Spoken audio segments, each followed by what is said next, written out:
Just to introduce myself, my name is Hannah Edwards. So I'm Senior Technical Advisor for Malaria Consortium and moderating the webinar today. So we have three speakers who will be presenting. Each speaker will have 20 minutes, and then we'll have a Q&A at the end of the presentations. I will turn off my video because I know a couple of speakers were struggling with bandwidth, but I just wanted to introduce myself with video on.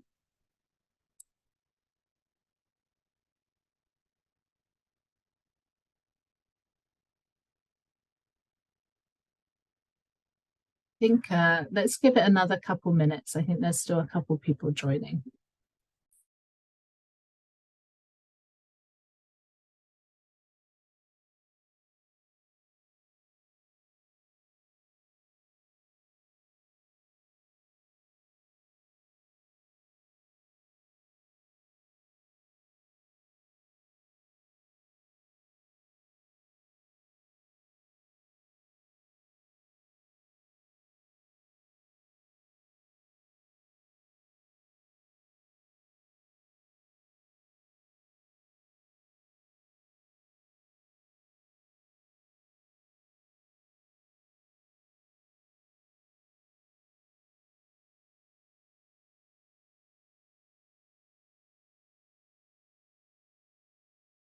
Okay, I think in the interest of time, we should start going. So thank you all for those that have managed to join. Please do join for the translations as needed. We will have 20 minutes per speaker. We have 3 speakers today, and then hoping for some interactive Q&A at the end of the session. So we just ask that people, unless you're presenting or have been invited to ask a question, then please keep muted and keep your questions till the end, or you can submit them in the chat box and we can ask them at the end. So this topic today is on the private sector surveillance integration. So this is a hot topic whenever we're in meetings discussing challenges in national surveillance systems. And there have been several different attempts to integrate the private sector into surveillance systems, but with varying degrees of success. So we have 3 esteemed speakers who are going to share their experiences of working on private sector surveillance integration initiatives, and to describe some of the successes and challenges they've had in those experiences. So our first speaker today is Bram Piot. Bram is Project Director for PSI based in Laos. He leads PSI's disease surveillance and health security work with a particular focus on leveraging public health emergency operations centers to support sustainable malaria elimination efforts, and he provides technical support to PSI's regional work on the private sector. We're very grateful to Bram for staying up late as he's based in Laos, so thank you, Bram. And with that, I will hand over to him and ask Lizzie to start sharing the slides, please. Excellent. Thank you, Hannah, for the introduction. Yep, and I think I can see the slides. That's perfect. So I might switch off my camera, but just wanted to show my face to say hello, good morning, good evening to everyone who's joining today. And we can go straight into the next slides, given that we've done the introductions.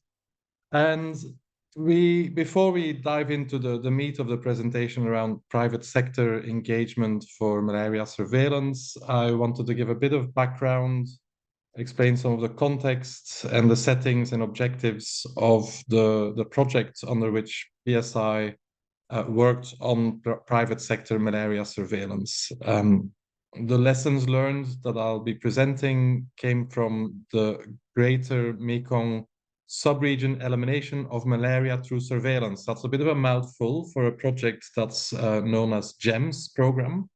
So again, the Greater Mekong Sub-region elimination of malaria through surveillance, which was supported by the Bill and Melinda Gates Foundation from 2016 to 2019, followed by a second phase known as GEMS Plus, which ran from 2020 to 2022.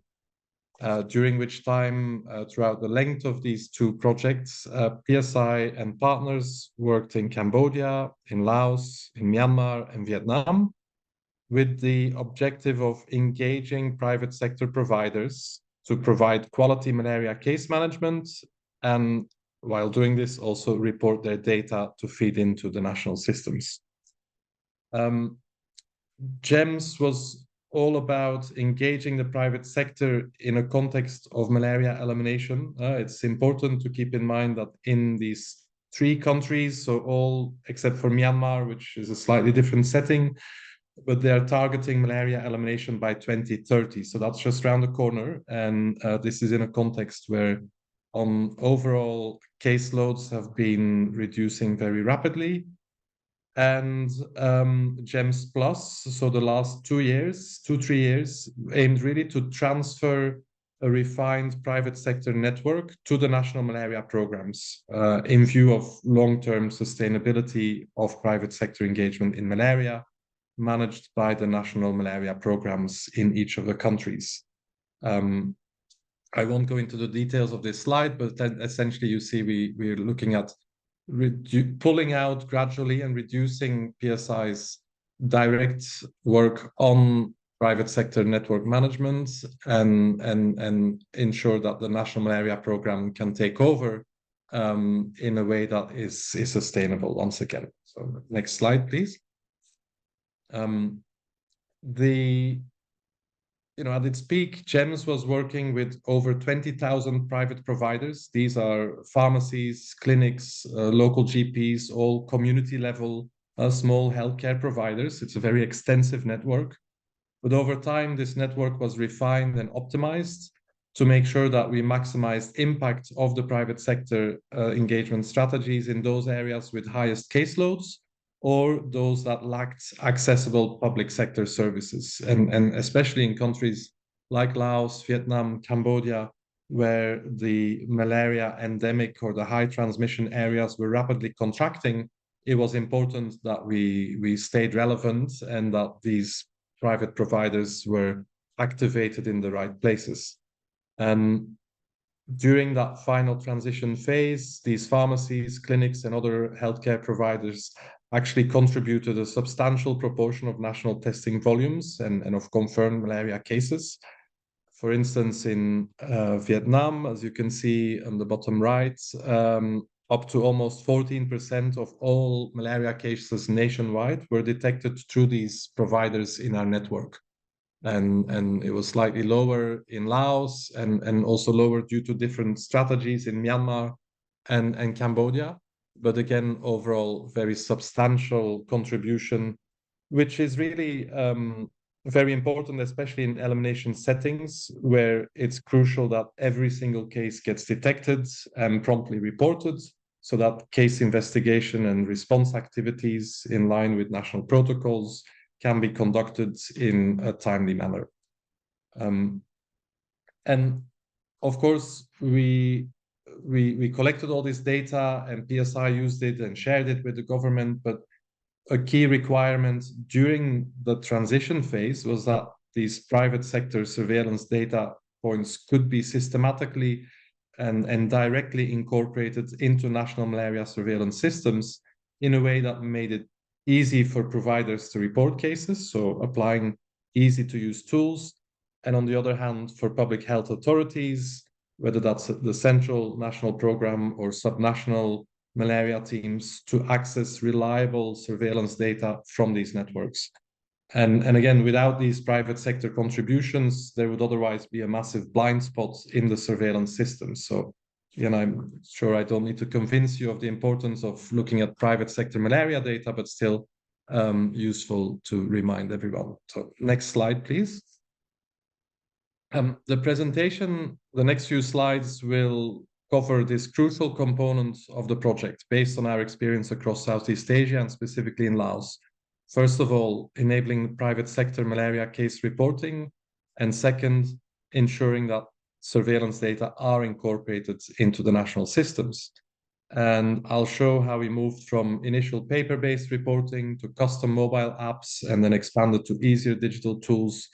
And we'll also see how at the same time we work towards incorporating reporting into the national HMIS so that it can be sustained even after the end of the project as part of that general transition of network management from PSI to the Ministry of Health. Next slide. And to start, as I mentioned, we started working, first of all, on paper reporting. But first of all, we had to identify and map all the pharmacies and clinics in intervention areas and recruit them into the network. We needed to work with the national program, which is called SEMPE in Laos, and the Center for Malariology, Parasitology, and Entomology, to design the reporting forms to be used by the enrolled providers, obviously in line with national surveillance guidelines.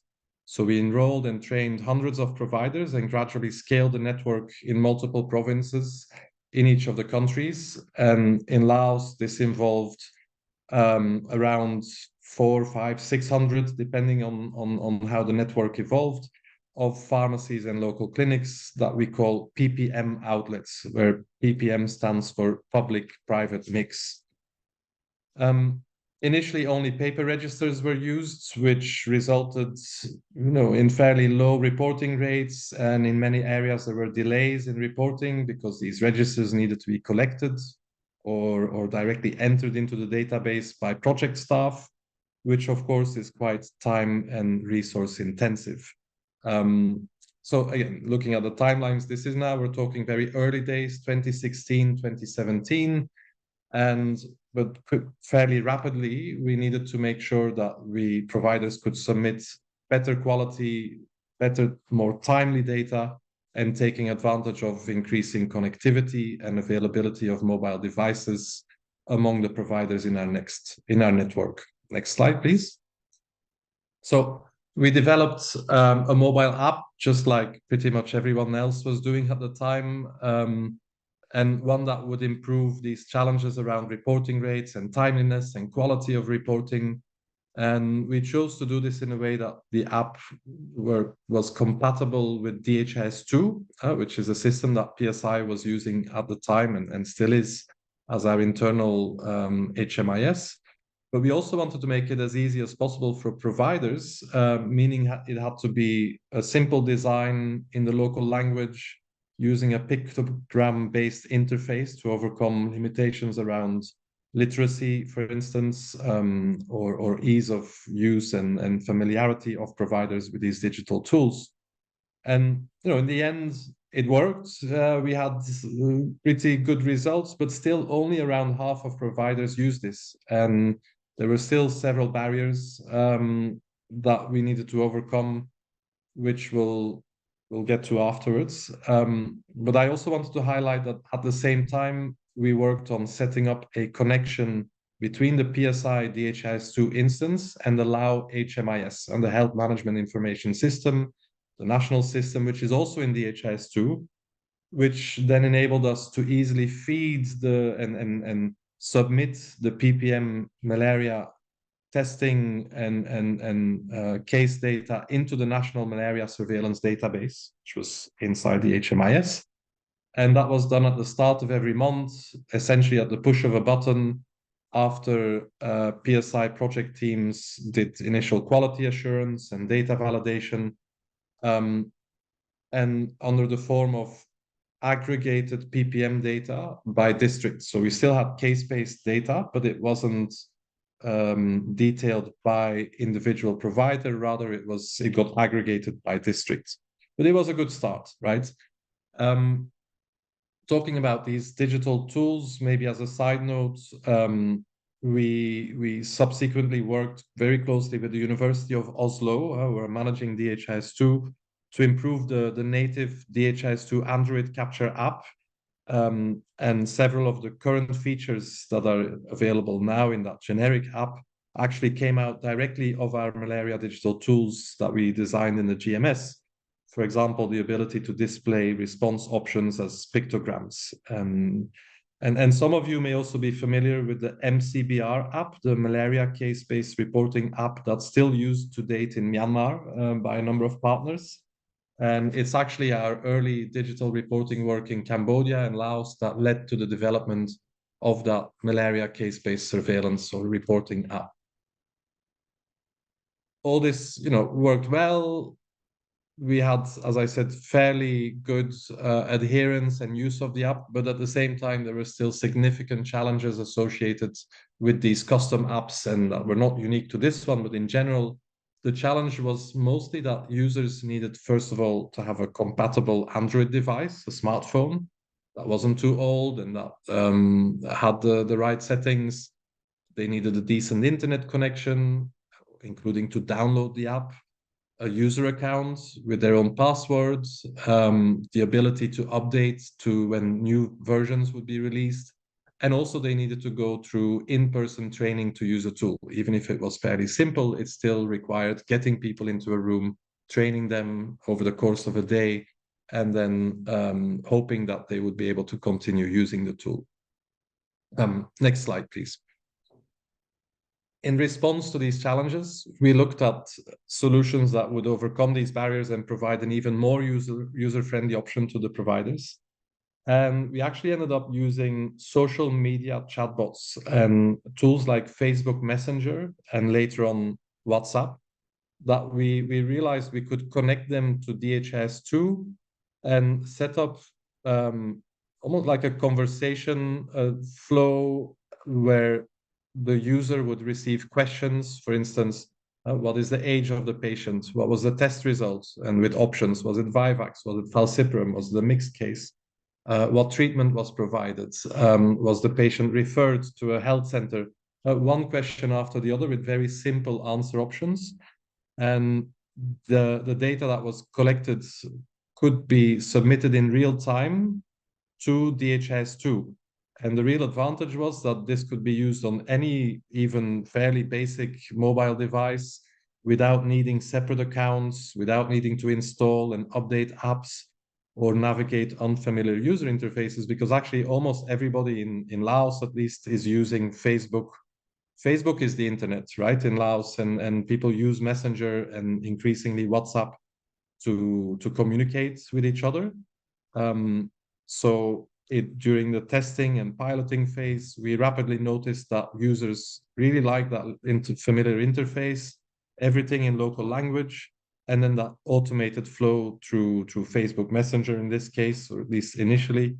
And so we scaled up and provided this as one of several options for reporting, which was really important because we also noticed that we couldn't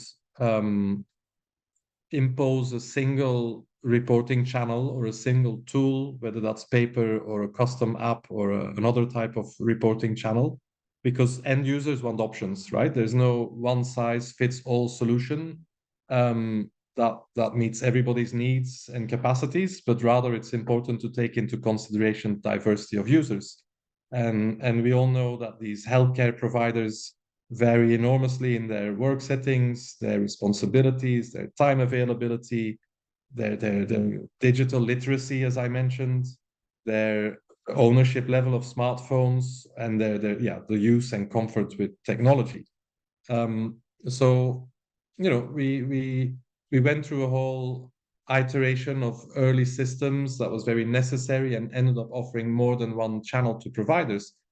The paper forms were still being used, of course, as a source document. So providers have the registers, and if they could not use a digital tool, they could still take a picture with their phone and send that to the focal point in the district or in the province, or one of the field coordinators could come and pick up the register, a copy of that, and get it entered into the system.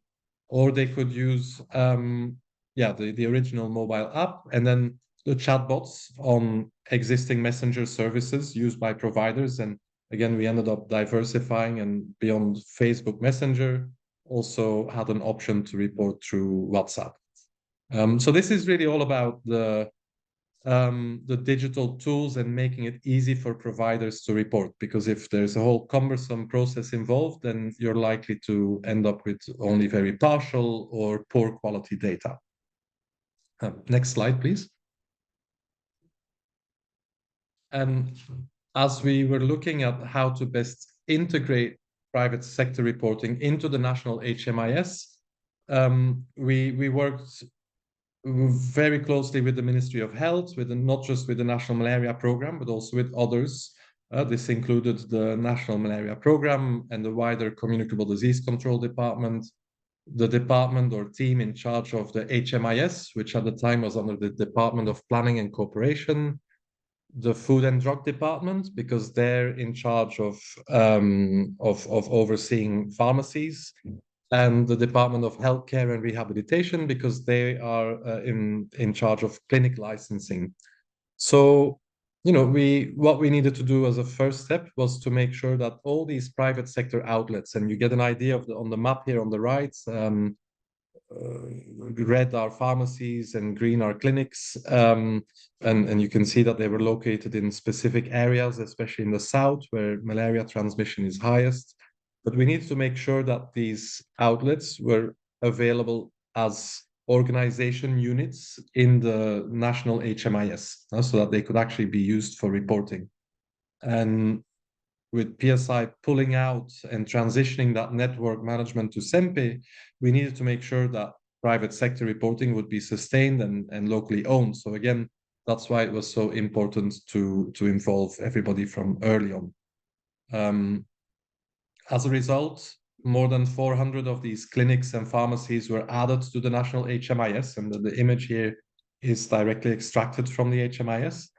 And that allowed then for direct provider level case reporting into DHIS2. SEMPE, the national program, also updated their protocols so that district malaria officers were to be formally in charge of PPM surveillance data reporting and tracking of referrals to public sector facilities once network management was transitioned from PSI to the national program. Next slide.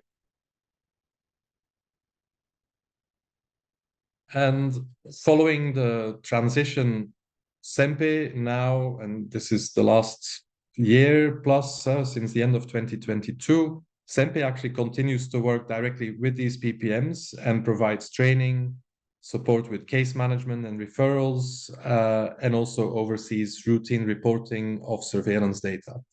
And it works in the sense that the SEMPE, together with the district health offices, are consistently receiving data from these PPMs.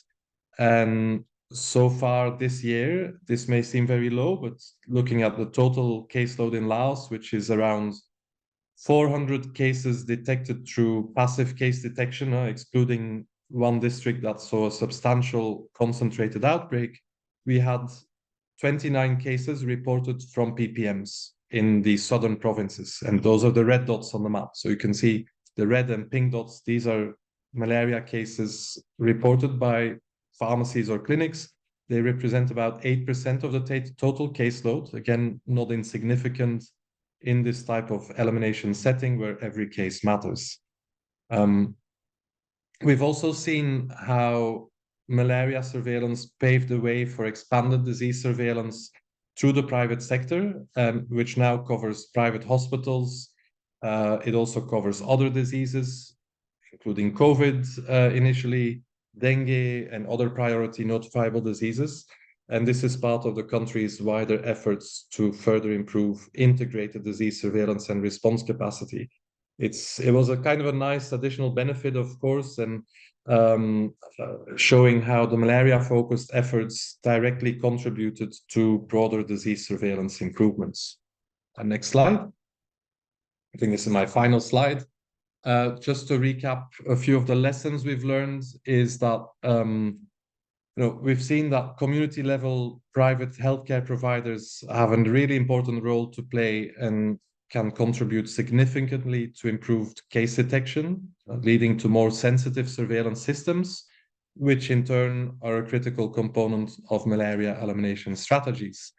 And that these multi-sectoral disease surveillance approaches really contribute to improved decision-making because by definition, you have better, more comprehensive data. We learned how to activate provider engagement through a combination of strategies, and also that this can be sustained by closely involving the national program. Again, that ownership and close coordination from the onset with the national program was so important to make this a success. Third, this is a slightly separate lesson maybe around the digital tools, is that we, these fit for purpose digital tools can really make it much easier for providers to report and as a consequence improve your surveillance data and the response by local health authorities, but that they need to be tailored to the needs and capabilities of these providers, and that they need to be combined with the right levels of technical support, supervision, and capacity building, and that all of this combined will go a long way in improving surveillance data quality. And all of this in turn obviously leads to better data, better trust in the data among Ministry of Health and partners, which was another necessary step. And initially there was, at least in some countries, reluctance, and people thought that it would be impossible to get good quality, reliable data from providers in a timely manner. And we showed that it was possible, and that it was even better, that it was possible to transition ownership of this process to the Ministry of Health. It takes time, but it is possible. And on that note, I think my time is up. I may be slightly over time. And I'll hand it back over to you, Hannah. Thank you very much.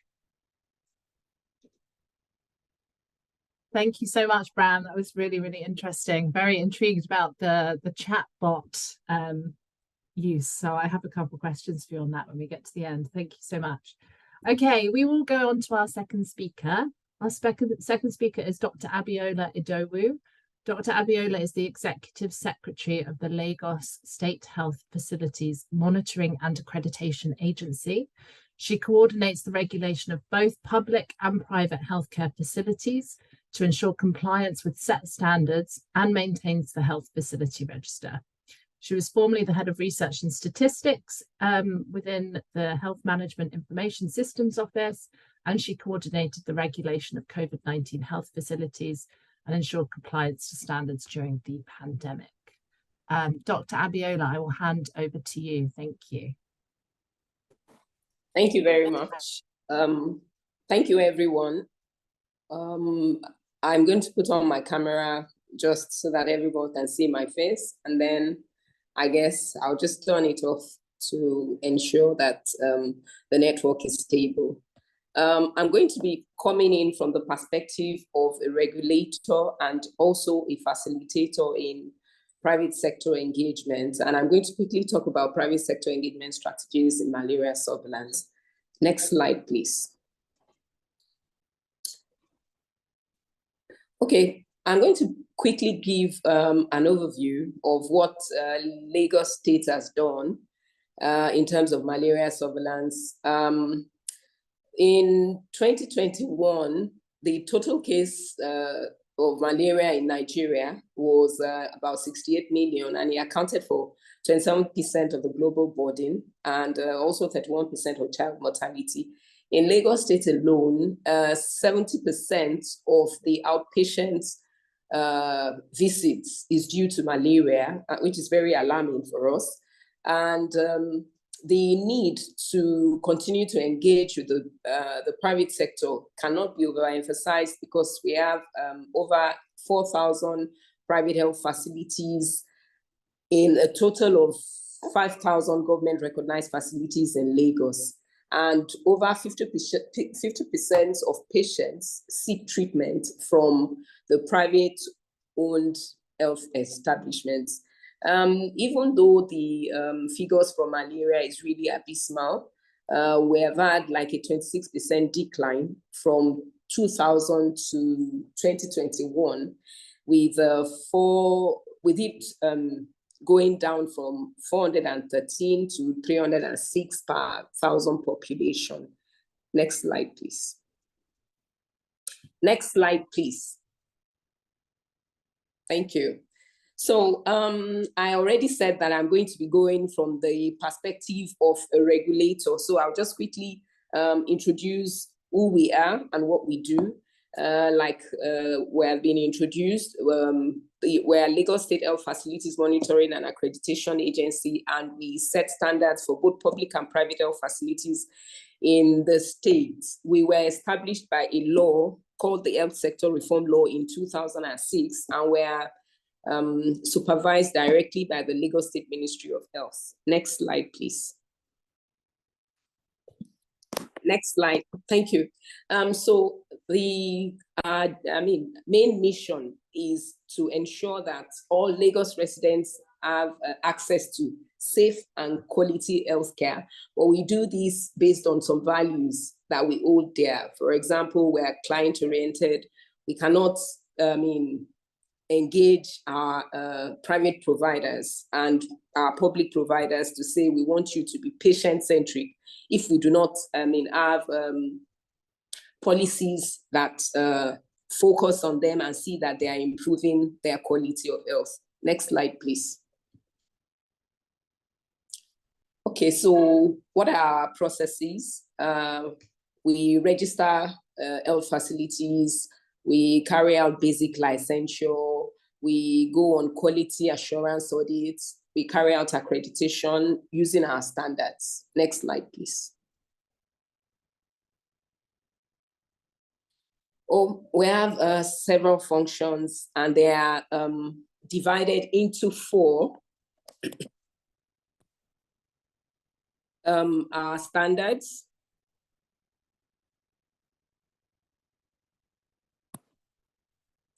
then we set minimum required standards, and we evaluate performance based on the standards that we set. We visit these health facilities at least twice in a year. We also inspect and monitor and issue licenses to these facilities. We carry out facility registration and licensing. And basically, we carry out research, monitoring, and review by disseminating specific performance indicators to the public about data that we get from the facilities. And lastly, but not the least, we enforce compliance with the provisions of our law. Next slide, please. Okay, so how do we use regulation to ensure private sector engagement? So we have regulatory frameworks, our licensure. In licensing health facilities, we ensure that these facilities are submitting data to the monitoring and evaluation officers at the local government. Before we register any health facility, we ensure that the facilities are engaged, and they have like a certificate showing that even when they start seeing patients, that they're going to be sending data to the local government and the monitoring and evaluation officer. In setting standards, we also ensure that we set standards that standards on documentation. We also sanction facilities that have poor documentation, and also in terms of not rendering data to the local government, there are sanctions for it. Every month, the facilities must show that every month they are rendering data as at when due to the local government. And of course, we ensure that all these health facilities are, particularly the private sector, that their data is incorporated into the health management information systems, that they are reporting data as at when due, and that the data they report is of good quality. When we go on inspection and monitoring, we carry out data quality audits to ensure that the data is complete and that they are transcribing the data accurately into the registers that have been provided by the monitoring and evaluation officers. We also, in collaboration with the Health Management Information Systems unit, train the private providers on data reporting and on data tools. And then we have regular stakeholders meetings where we emphasize at every meeting the reporting of data, not only on malaria data, but data in all ramifications, the data from all diseases that are necessary to be reported. And then we carry out, from the perspective of engagement, we carry out sensitization and awareness campaign to the general public to emphasize that they patronize only facilities that are recognized by government so that their data is not lost. Their data is integrated into the management information systems. Next slide, please. Thank you. So what are our challenges? Even though resources are scarce, the available resources, there is inadequate mobilization, particularly from the private sector. We also have inadequate human resource. Most of the persons working on data in the private health facilities are just trained. They are not health information officers. They are, sometimes they are clerks or any available staff. And you find out that once you train, you come in, you train a staff. Sometimes by the next visit, the staff is lost to attrition. So you have to train again. And all of that affects the quality of the data that is being reported. Then at these facilities, they have inadequate health infrastructure. Mostly, we collect data manually, particularly in the private sector. They collect data manually. And even when they're collecting this data, they are collecting the data not on the recognized reporting tools, but improvised tools. So on both ways, when they collect the data, it may be incomplete because they're not using the recognized data tools. And then they're transcribing, even manually. At the end of the day, there are data issues. Sometimes the data is lost and sometimes the data is inaccurate. Then, of course, data quality issues generally. The data from the private sector, we often have to monitor and continue to train to ensure that the quality of data that they are gathering is good in terms of completeness and consistency. Next slide, please. Okay, so in conclusion, we know that engaging the private sector is very, very crucial, and that for us to get there in terms of malaria surveillance and reporting to achieve control, the opportunities in the private sector space must be harnessed, and the strategies that have been working even in other clients should be shared so that we can continue to build on that consensus and have effective approaches to control. And from all that we have seen in working in private sector engagement, we know that we still need to do a lot of work. We need to do a lot of research to determine where we need to put in more effort and where things are working. How we need to, continue to work on that. Next slide, and thank you. Next slide. Thank you very much for listening.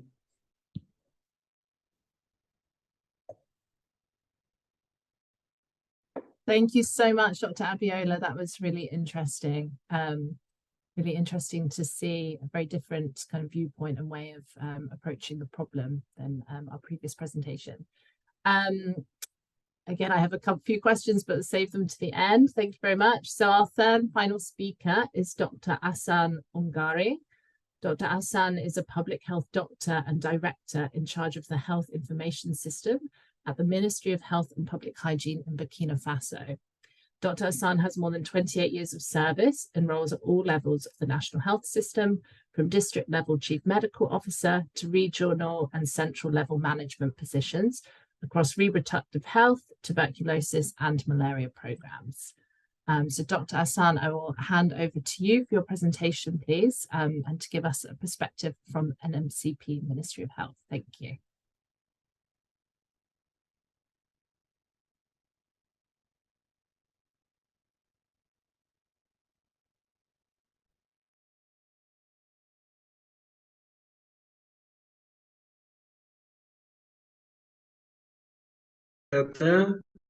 Moi, c'est Dr. Hassan Wangare.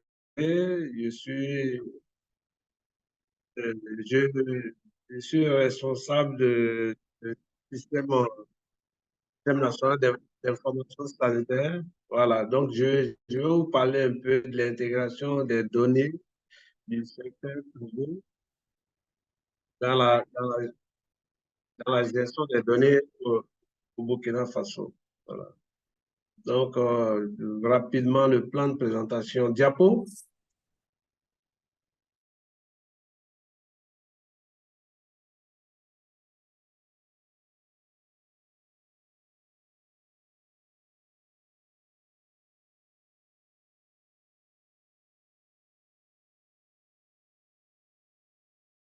Slide suivante. Diapo suivant, s'il vous plaît. Voilà, donc le plan de présentation est le suivant. Nous allons dire un mot sur le contexte. Voilà, donc rapidement, une présentation de Burkina. C'est un pays qui est situé. Bon, on revient sur le plan de présentation. Dans le plan de présentation, on fera un point rapide sur le contexte et quelques généralités sur la surveillance du paludisme au Burkina et quel est le dispositif pour l'intégration du privé dans le système d'information sanitaire. Et nous allons aussi voir un peu la contribution du secteur privé dans la lutte contre le paludisme et la lutte contre la mortalité néonatale, maternelle néonatale chez les enfants et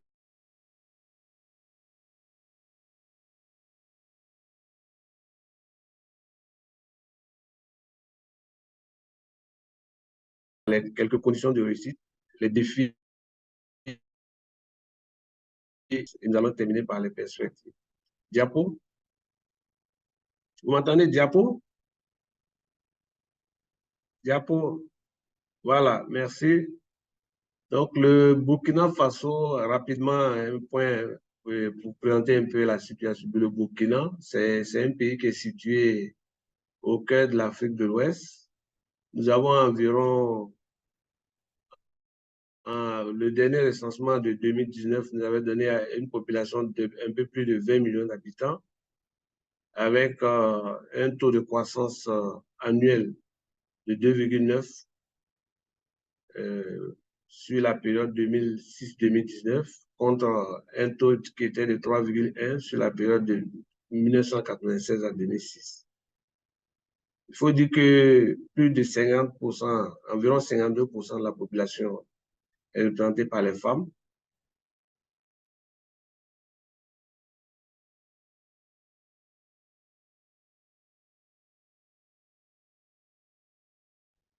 Et depuis 2015, nous avons une situation de personnes déplacées compte tenu de la question globale. Il y a une faible densité d'établissements de soins, environ 1,39 pour 10 000 habitants, ce qui est en deçà des normes de l'OMS, qui est de 2 pour 10 000 habitants. De façon générale, la quasi-totalité des formations sanitaires, aussi bien au niveau public que privé, offrent des services de prise en charge, aussi bien pour le paludisme que pour la plupart des maladies.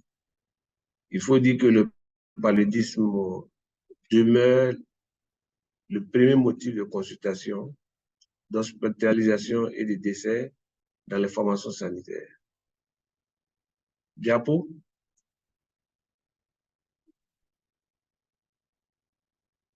Diapo. Bon, là, toujours dans le contexte, et le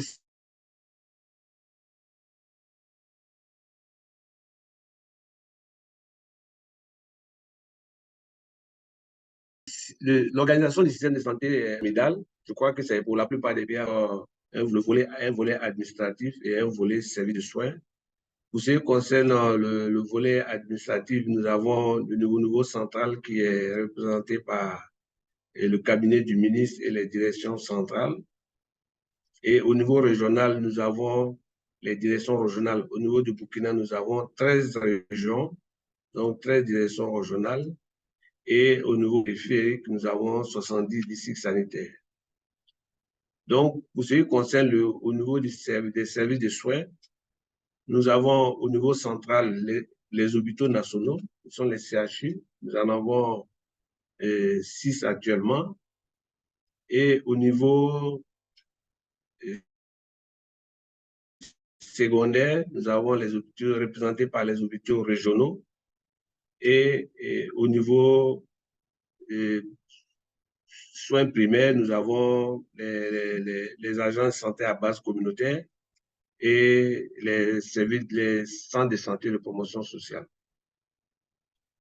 Voilà, donc on peut passer, diapo suivante. Diapo suivante. Voilà, ici, toujours dans le contexte, nous allons présenter un peu le circuit de gestion des données. Et ce circuit de gestion des données se matérialise, vous allez voir, au niveau périphérique, nous avons tout en bas du graphique, vous avez les organisations à base communautaire qui sont les structures communautaires et les districts sanitaires. Et à ce niveau,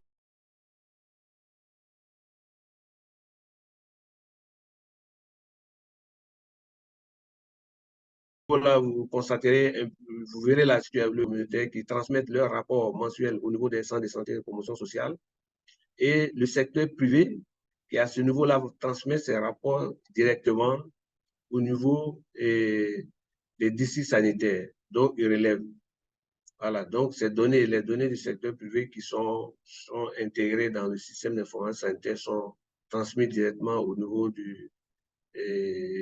des districts sanitaires. Et le district sanitaire qui est chargé maintenant de saisir ces rapports mensuels d'activité et dans la base d'IHS2. Voilà, donc pour dire globalement que les données du privé sont intégrées au système d'information sanitaire de routine. Voilà. Donc la figure de droite vous présente un peu la complétude des rapports et mensuels d'activité pour la période 2018 à 2022. Et vous constaterez que pour ce qui concerne le secteur public, la complétude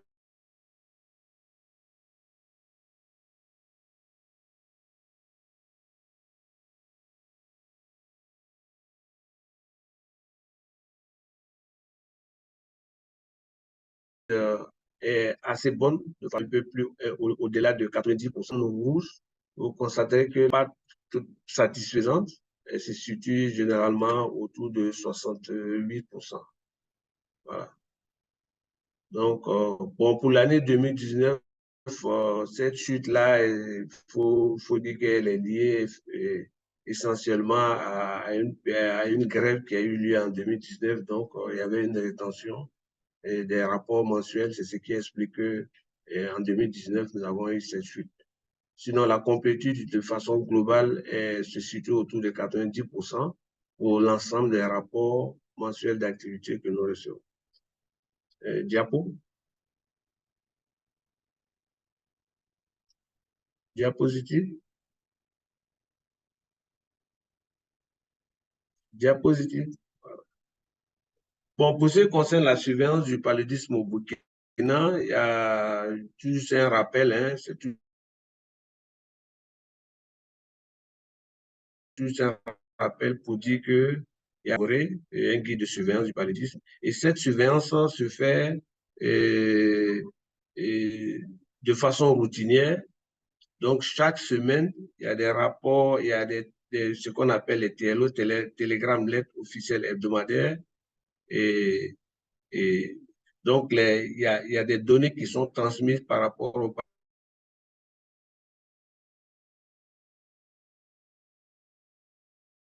paludisme toutes les semaines, des formations pour voir un peu les tendances par rapport au cas de paludisme, au décès, et ainsi de suite. Et de façon mensuelle, nous avons les rapports mensuels d'activité qui sont transmis tous les mois et qui font aussi, qui nous permettent par exemple de suivre l'évolution des cas de paludisme de façon mensuelle.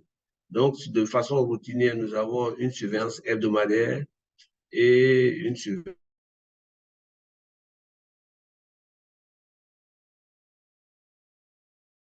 mensuelle. Il y a aussi la surveillance, et à côté de cette surveillance entomologique, nous avons aussi un système de surveillance de l'efficacité des traitements antipaludiques qui est mis en place. Et il y a un autre type de surveillance, qui est la surveillance à travers les enquêtes qui se font au niveau national. Et ce sont les enquêtes démographiques de santé qui se font généralement tous les 5 ans. Nous avons aussi les enquêtes spécifiques au paludisme de Malaria indicateurs suivants, qui sont les enquêtes qui sont réalisées et qui permettent de suivre la situation du paludisme.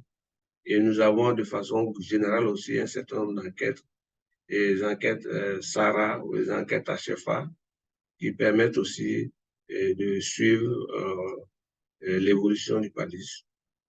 Et enfin, nous avons aussi le système de surveillance de la disponibilité des antipaludiques qui est réalisé aussi.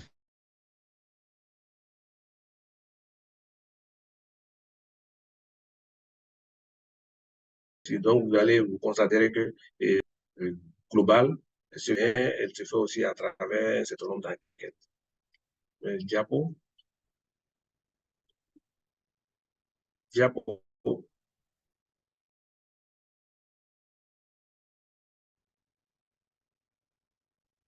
Diapo.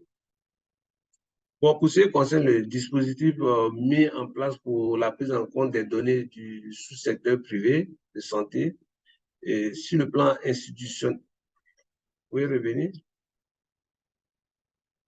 Vous pouvez revenir?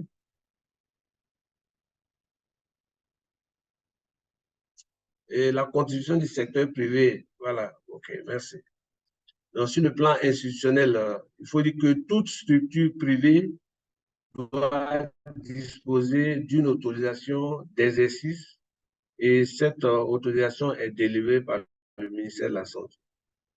Et toute structure privée doit transmettre ses rapports mensuels d'activité tous les mois, ce qui nous permet, par exemple, de pouvoir avoir les données du secteur privé, de pouvoir avoir sur la lutte contre le paludisme.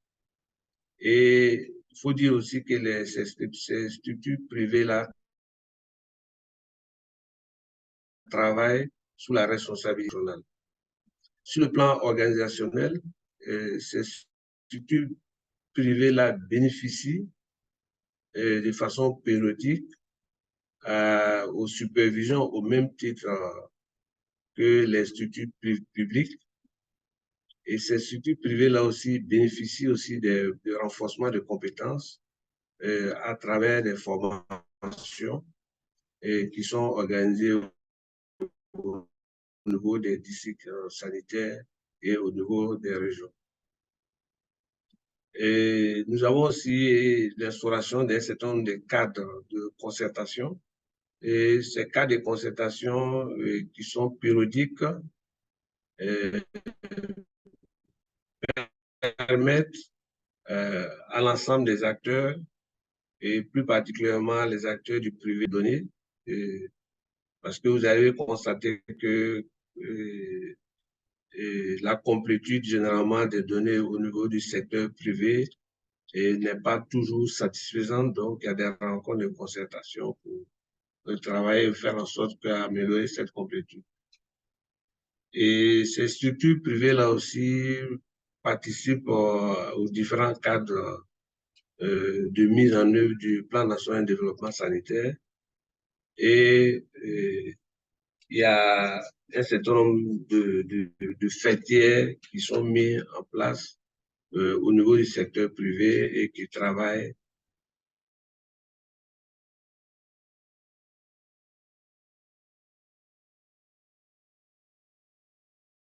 à faire le plaidoyer. Voilà. Diapo. Diapo.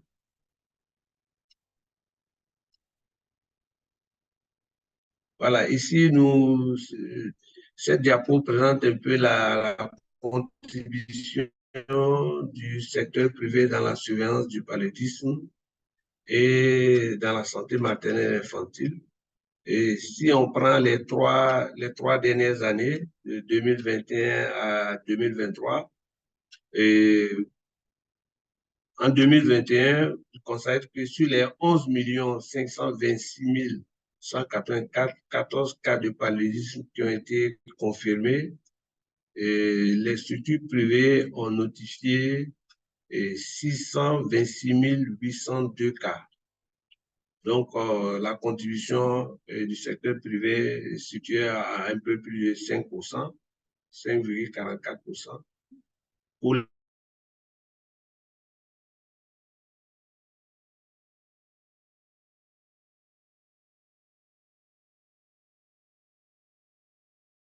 l'année 2022, sur les 9 cas de paludisme qui ont été confirmés, 9 cas de paludisme ont été notifiés au niveau de l'ensemble des structures privées, ce qui représente 6,11%. Et pour 2023, pour les 3 premiers trimestres de l'année 2023, on a notifié au total 7 203 859 cas de paludisme, donc 498 732 cas notifiés au niveau du secteur privé, ce qui représente le moment 6,92%. Nous avons ici présenté aussi un peu la situation pour ce qui concerne la santé maternelle pour voir un peu, comparer un peu la contribution du secteur privé dans la santé maternelle et néonatale. Et pour ce qui concerne les consultations prénatales, nous avons pour l'année 2021, sur les 975 013 cas et consultations prénatales, nous avons 62 697 qui ont été notifiés au niveau du secteur privé. Pour l'année 2022, et la constitution du secteur privé se situe autour de 8,30% et pour l'année 2023, 9,84%. Pour ce qui concerne les accouchements, pour l'année 2021, la constitution du secteur privé se situe à 5,41% et en 2022, la constitution était de 6,54%. Et pour les 3 premiers trimestres de l'année 2023, nous avons une contribution de 6,65%.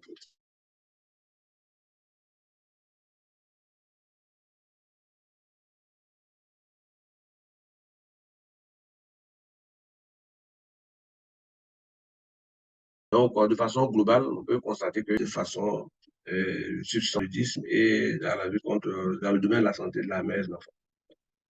Diapo. Diapo.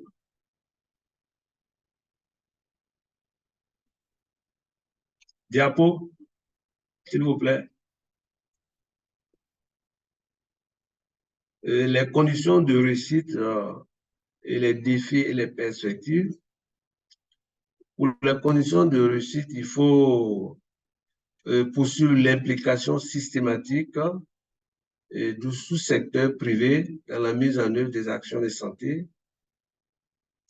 Il faut aussi poursuivre l'organisation des formations, des formations sanitaires privées en association et les fêtières. Il faut aussi poursuivre l'accompagnement avec des partenaires techniques au financement des activités du ministère de la Santé. Et comme défi et difficulté, il y a le renforcement de la qualité des données de façon générale et un peu plus spécifiquement pour le secteur privé. Et nous devons travailler aussi à améliorer la de complétude et des données et travailler aussi à résoudre le problème de l'instabilité du personnel qui travaille au niveau du secteur privé. Et comme perspective, il s'agit essentiellement de renforcer les appuis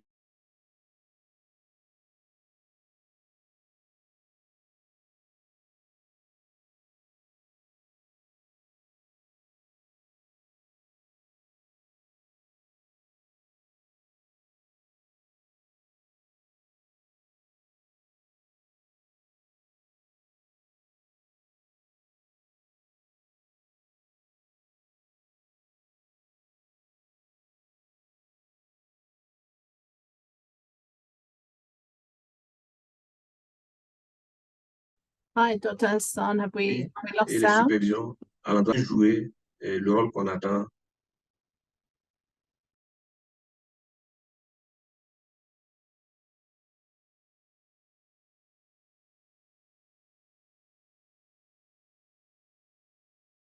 Diapositive.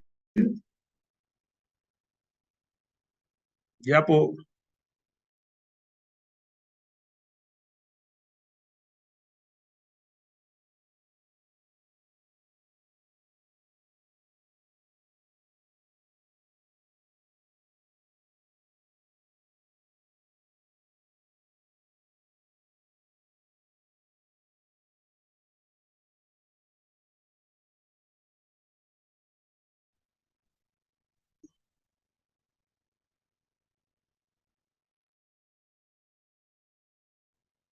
OK, en conclusion, la contribution du secteur privé dans la prise en charge des pathologies est importante. Il faut dire que la quasi-totalité des structures privées prennent en charge le paludisme et ces structures privées sont intégrées au système d'information sanitaire et transmettent régulièrement les données. Et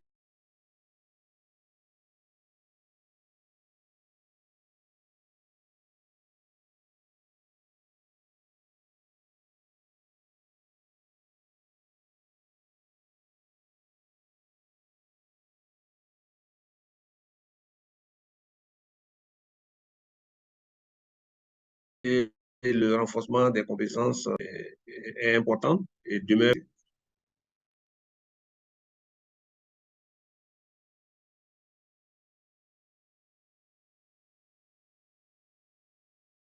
Anna, à vous.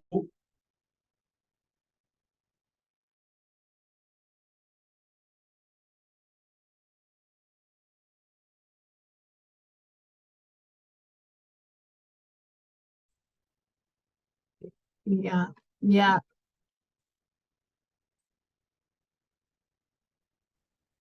Thank you. Allô? Yeah.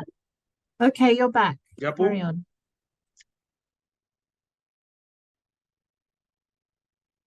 Merci.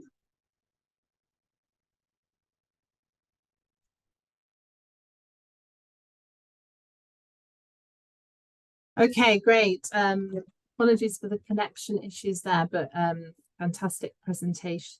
Thank you, Dr. Hassan.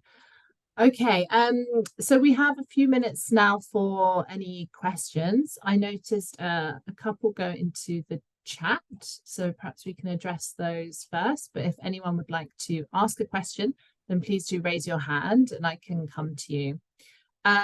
So thank you to all three of the speakers. I think it was a nice mix of perspectives there. So we heard from implementing partner, regulator, and also Ministry of Health on different activities to try and integrate the private sector into surveillance.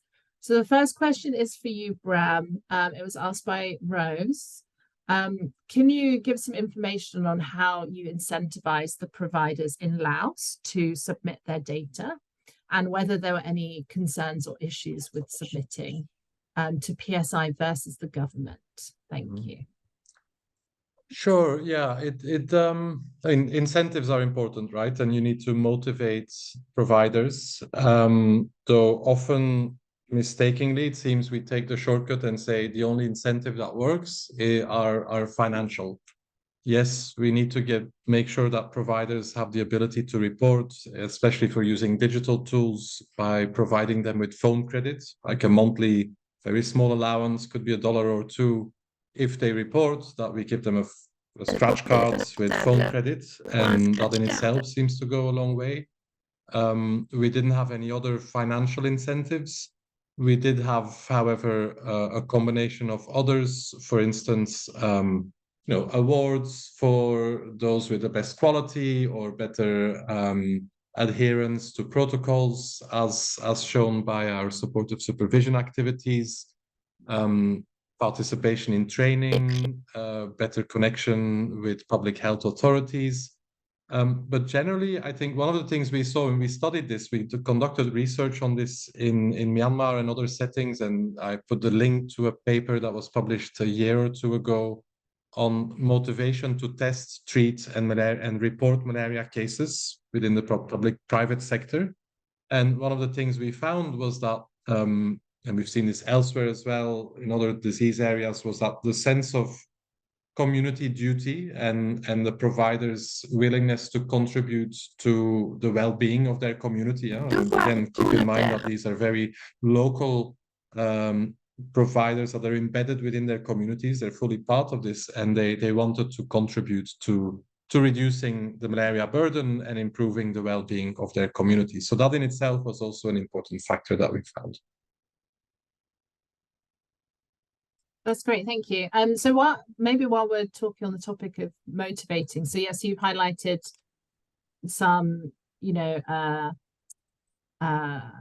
like social responsibility being really effective at incorporating private sector. And we've touched on potential financial incentives, even if that's just phone credit. Obviously, from the Nigeria perspective, they've gone down the legislation route. And then in Burkina Faso, it sounds like it's been things like trainings and integrating the private sector into implementation activities. So maybe Dr. Abiola, maybe you'd like to just comment on motivating factors among the private sector and how effective you found the kind of legislation route, and maybe if you've done any other activities aside from legislation to try and improve reporting. Okay. Sorry, thank you very much.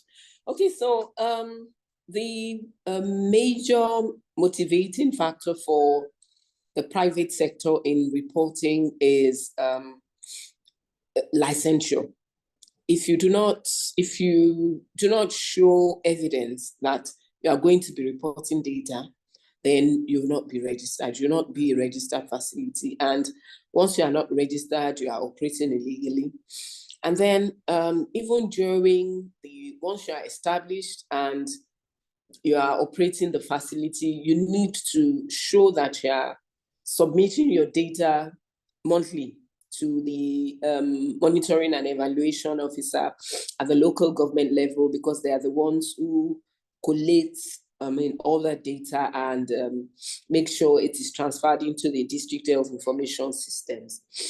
Outside of that, when we go on quality assurance audits, we ensure that any facility we visit for monitoring is submitting data as at when due.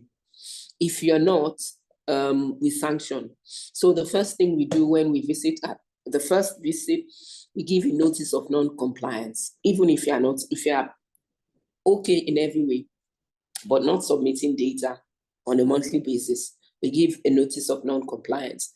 The next visit, we issue another notice of non-compliance, but the next visit after that, then we close the facility down.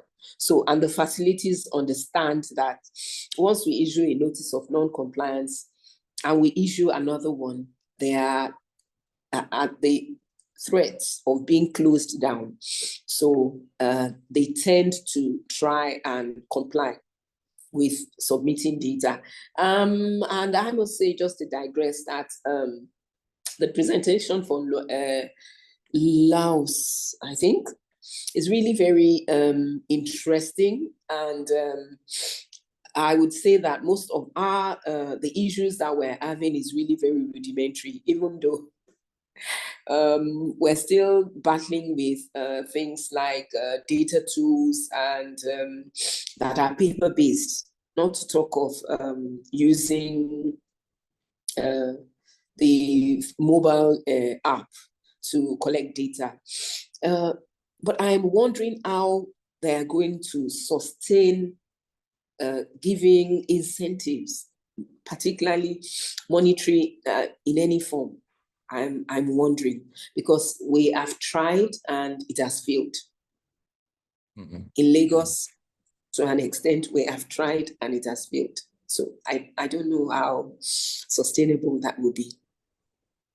Thank you. It's a very good point, and thank you, Dr. Abiola. I think there's very interesting perspectives from Nigeria, which of course is a different scale than Laos. We're talking only about a few hundred providers. The geography is different. We're also looking at least in certain settings of the regulatory environment and linking reporting with licensing, but law enforcement or enforcement of licensing is not quite what it should be. So there's also issues on that side. But of course, again, the scale is different, and we don't have the same level of complexity as you might have in Nigeria or in Burkina. I mean, we see 11 million cases of malaria compared to less than 1,000 in a year in Laos. That's again a very different setting. So yeah, it may be difficult to compare the elimination setting with high burden, and then the density, the scale of networks also impacts the ability to provide incentives and to work directly with these providers. Great points. Thank you both. Dr. Assam, maybe you'd like to comment from the Burkina Faso perspective on what you have found has motivated private providers to report their data.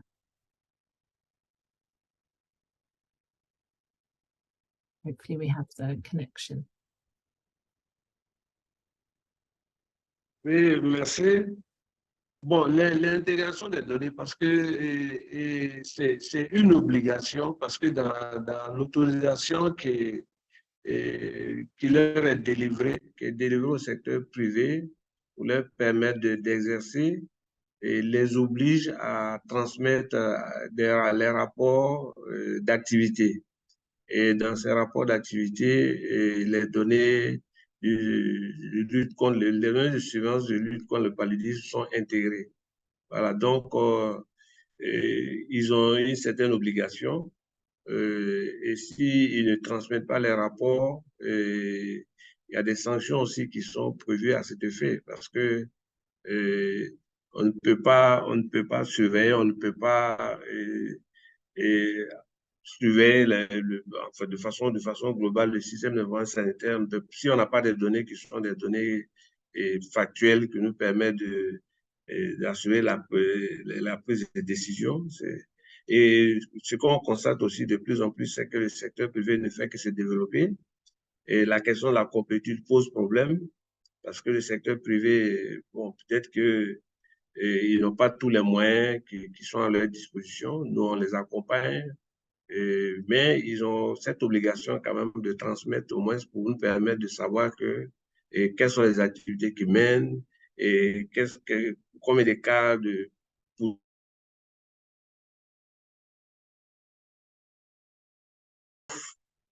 pour les permettre aussi de les accompagner dans tout ce qu'ils font comme activité. Donc, quelque part, c'est important qu'on sache au moins qu'est-ce qui est fait comme travail dans ces structures privées et qu'est-ce que nous, on pourrait apporter comme contribution pour les accompagner, à améliorer la qualité des services qui sont faits, mais aussi avoir des données qui nous permettent de surveiller de façon globale le paludisme, mais aussi les maladies à potentiel épidémique. Voilà. Donc, cette surveillance, ça ne s'étale pas seulement au secteur public, mais le secteur privé est intégré au système d'information sanitaire de façon globale. Voilà. Donc, pour eux aussi, c'est important aussi de montrer quand même qu'ils apportent aussi quelque chose au système et que leur contribution aussi est importante dans la lutte contre les maladies, et le paludisme et les maladies de façon globale. Voilà. Donc, c'est ce que je pouvais dire. Je ne sais pas s'il y a une autre question.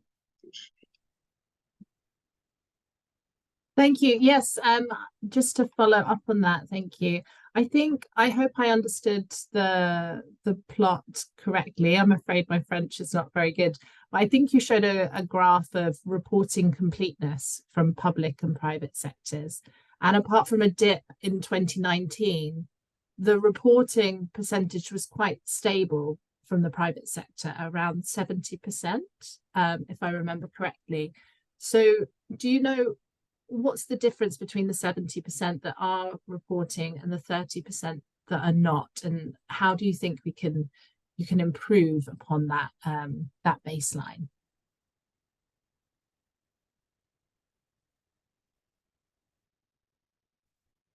Bon, c'est un travail de longue haleine, hein?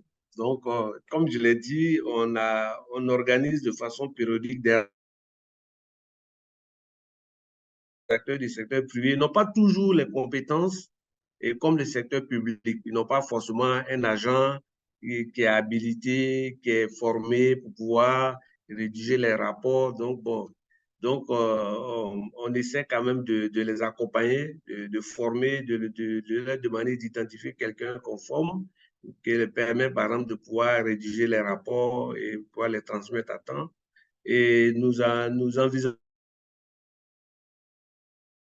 de décentraliser la saisie des données. C'est-à-dire, au lieu qu'ils transmettent des rapports par version papier, nous allons travailler à voir comment on pourrait les intégrer, le système de DHS2 directement dans ce format sanitaire, de telle sorte que les rapports mensuels soient transmis directement de façon électronique. Peut-être que ça pourrait améliorer peut-être cette complétude-là, parce que c'est, comme vous l'avez dit, il y avait 30% de données du secteur privé qu'on n'a pas. Parce que si la complétude à 70%, quand même 30%, c'est pas petit, c'est quand même beaucoup, et c'est un travail que nous sommes en train de... C'est des réflexions que nous avons avec, il y a des fêtières du secteur privé, on a une direction du secteur privé de santé, donc on travaille avec toutes ces structures-là pour voir comment on peut améliorer. Parce que quand vous regardez, vous voyez que pour le secteur public, la complétude est entre 95 et 99%. Donc, on doit travailler, le former et faire en sorte qu'ils puissent transmettre les rapports de façon électronique à travers des tablettes sur lesquelles on va configurer le DHS2. Concertation périodique pour les accompagner. Et je pense que dans les années à venir, on va améliorer cette complétude-là des données. Voilà. Donc, c'est tout un ensemble de stratégies que nous développons pour voir comment est-ce qu'on travaille pour les amener à améliorer la complétude. Voilà.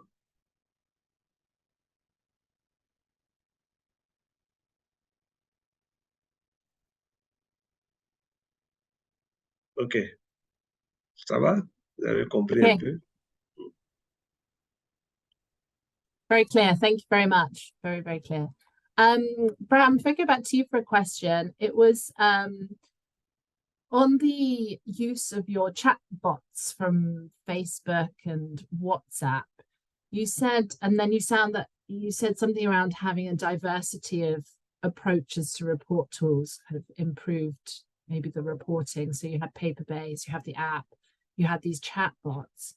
So I think when you were just paper-based or the app, it was around hovering around 50% reporting. Did you find that the reporting rate went up when this other channel was deployed? And then overall, if you have all three approaches, was that the kind of optimum way to get most facilities reporting their data?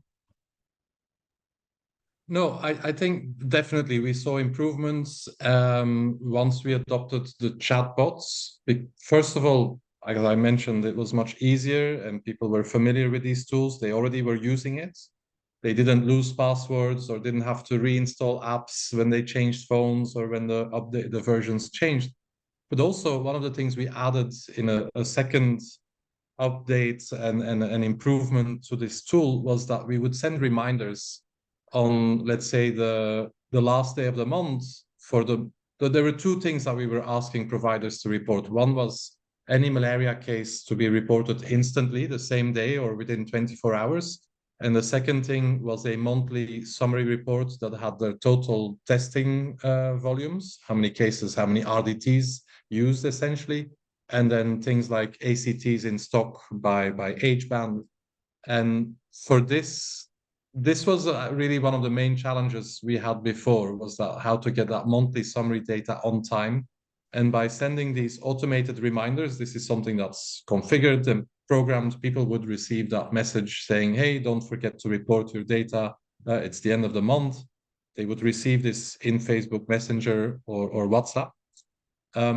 The other thing, and then a reminder for those that didn't submit, we could easily automatically identify them, and then 3 days later saying, again, a second reminder, and if necessary, still follow up. It did require initially at least, intensive follow-up by the field coordinators. And we noticed that this is necessary to have that local support, and people could call even if they had trouble, specific problems for troubleshooting, but that local support was really essential to drive the desired behavior change.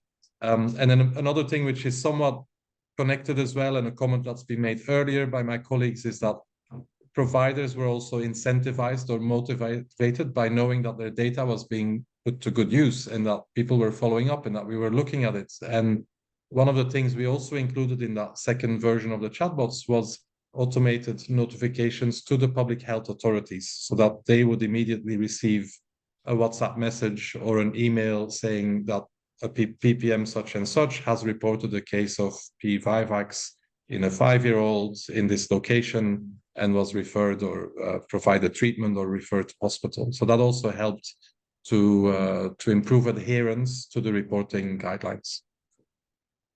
Oh, that's great, thank you. Unfortunately, we're out of time. I have so many more questions I want to ask you all, but we'll have to wrap it up unless anyone has any pressing comments they would like to add.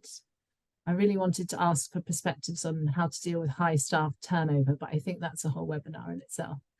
So with that, I will say thank you to all three of our speakers. They were really great presentations, really wonderful to hear different approaches being used, and best of luck with all of the attempts. So thank you very much for everyone attending, and yeah, please join us in a few months' time for our next data and action webinar. Okay, thanks all. Thank you.